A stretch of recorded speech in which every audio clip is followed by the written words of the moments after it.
Hello fellow struggling vets, today we're gonna talk about heartworm disease in dogs, also known as Dirofilariasis. I'll put timestamps into the comment section below so you can skip to the part you like to check out. Now let's get started. Heartworm disease is caused by the parasite Dirofilaria immitis. A mosquito ingests the microfilariae from an infected dog. If the symbiotic bacterium Wolbachia pipientis is present within the mosquito, the L1 develops, then matures into the infective L3 stage. When the mosquito bites another dog, infective larvae enters the new host and migrates to the peripheral pulmonary artery of caudal lung lobes. It takes 5 to 9 months to mature into adult heartworms, which then releases microfilariae after mating. Thus, the cycle repeats.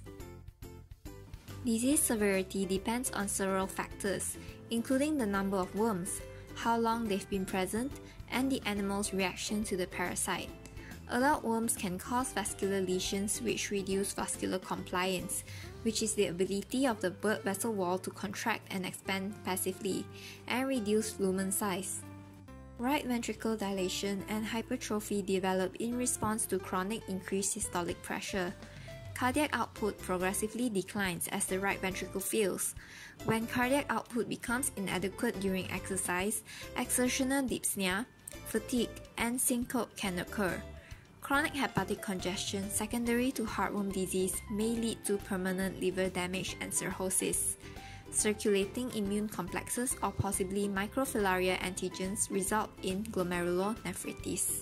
When there is a heavy worm burden, worm migration from the pulmonary artery upstream into the right heart or vena cava can occur. A massive number of worms can cause mechanical occlusion known as cava syndrome. Aberrant systemic arterial worm migration causing embolization of the brain, eye, or other systemic arteries occasionally occurs. There is no breed or age predilection, though large breed dogs and those living mainly outdoors are at greater risk of infection than small breed and indoor dogs. Physical examination findings are often normal in dogs with early or mild disease. Dogs with clinical disease often have a history of poor exercise tolerance, respiratory difficulty, syncope, cough, weight loss, or abdominal enlargement with fluid or other evidence of right-sided congestive heart failure. Adult heartworm disease antigen test kits are highly accurate. It is detectable around 6 to 7 months after infection. Therefore, there is no reason to test puppies younger than 7 months.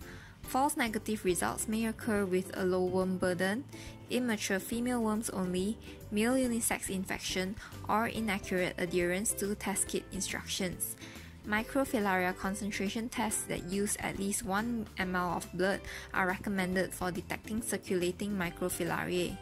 Concentration tests are done using either a millipore filter or the modified Knott's centrifugation technique. Start by performing an antigen test. If the results come negative, then there is no heartworm infection or a low burden. Start the dog on preventives. If the results are positive, perform a microfilariae concentration test to determine if large numbers are present. Do a complete blood count test, serum chemistry panel, and thoracic radiography to assess the disease status, as the risk of post-adulticide pulmonary thromboembolism is increased in dogs with clinical and radiographic signs. Start on preventives, and for those with positive Knott's test result, clear microfilariae. For more details, refer to the American Heartworm Society treatment protocol. Puppies as young as 6 to 8 weeks old should receive heartworm preventive therapy. Several macrocyclic lactone drugs are currently available for heartworm disease prevention, including the ivermectins and milbemycins such as moxidectin. These are given monthly. Diethylcarbamazine is another heartworm preventive, but it must be given daily and only to a microfilariamic dogs. That's it for this video. If you like our videos, do hit like, comment, and subscribe. Your support means a lot, and you can follow us on our social media as well. See you next time.